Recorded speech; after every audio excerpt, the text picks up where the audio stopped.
Министр Султан Мырза эмне дейт?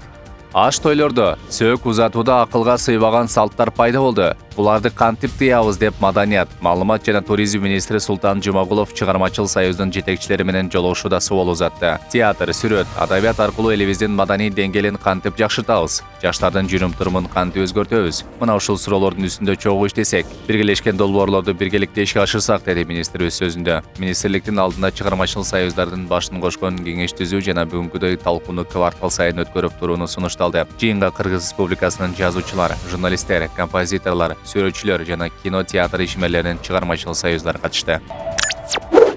Бийлик жашырганы менен чындык билинбей ачыкка чыгууда. Дача суда кулаган Boeing 747-400 жүк ташыган учак алдында калып 39 адам набат кеткен окуяга 1 жыл толду. Бирок эл канчалык күткөн менен учурдагы президент Сооронбай Жээнбеков кандуу жүктүн ээси тууралуу ооз ачкан жок. Учак алып келе жаткан 85 тонна жүк контрабандалык жүк болсо, Бажы, Ички иштер министрлиги, улуттук коопсуздук мамлекет кызматы, чегара кызматы иликтөөнүн жыйынтыгын бериш керек эле. Алардын унчукпай отурганына караганда кандуу жүктүн ээси Кыргызстандагы өтө таасирдүү адам, экс-президент болгон деген божомолдор чындыкка жакындашып жаткандай. Жогорку кеңештагы суу жутуп алганда жада калса Дача суунун курмандыктарын эскерүүгө жараган жок. Болжолдуу эсеп менен 64 миллион АКШ доллары менен таза кирешеге ээ боло турган кандуу жүктүн ээси ушинтип эле бардык далилдер туруп ачыкталбай калабы? Райым Матраимов кайда? Бишкекте. Сот стүйүндөрдө Райымбек Матраимовду өлкөдөн чыгып кеткен катары сүрөттөшүп, талкуу жаралып аткан. Көп өтпөй Азия News гезитинин башкы редактору Сартбаев Facebook баракчасына жазды. Душмандашуунун да өзүнчө эрежелери бар. Райым Матраимов боюнча жалган кабар таратышып, бактысыз пенделердин кычуусу кангандай сезилди. Мен Райым байке менен сүйлөштүм. Бишкекте эле жүрөт. Бул иш боюнча айтсам күлүп койду. Сыяга ал мындай жалган маалыматтарга маани бербей турганын байкадым. Тоготери Матраимовдун артынан канчалык ушак айын кептер ээрчиген сайын, анын кадыры ошончолук өсүп атканы жашыруун эмес. Ал эми кыянаттык кылууга ашыккандар эртеңки күндөрүн ойлоп коюшса деп. Ошентип кайсы бир кыянатчыл күчтөрдүн каралоосу суу кечпей калпы чыгып калганына ынанып турабыз. Дөөчүн кыздын оң колун абак башчысы жатак абагына чыгарууга жетишти. Сүйлөшүп алышканбы?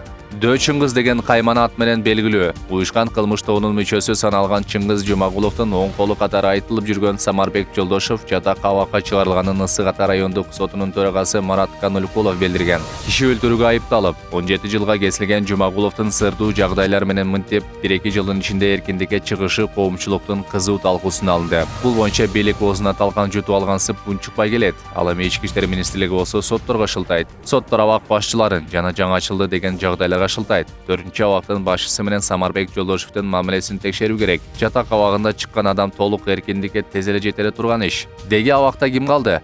Калып калса калган караларды дагы чыгарыла. Башка кабарлар.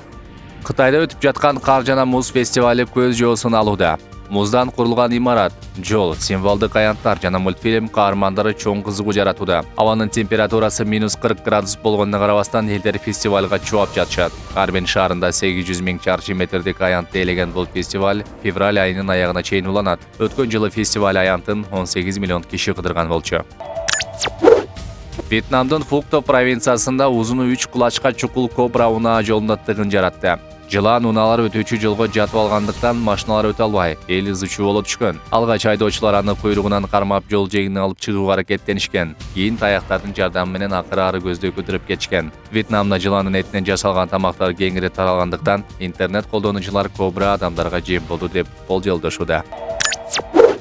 Америкада алгачкы жолу акылдуу дүкөн ишке кирди. Кассасы жана кассири жок супермаркет АКШнын Сиэтл шаарында жайгашкан. Дүкөндө Amazon онлайн ритейлери ачкан. Бул долбоор дээрлик 1 жыл тесттик режимден өткөрүлгөн. Өзгөчө супермаркетке кирүү үчүн Amazon Go тиркемесин телефондон ачып, турникеттен QR кодун таанытуу зарыл. Ал эми кардардын товарларды текшерен алып, кайра койгондору баары атайын камера жана датчиктердин жардамы менен аныкталат. Дүкөндөн чыга беришинде болсо, төлөмдөр автоматтык түрдө Amazon аккаунтка уланган банк картасынан чегерилет.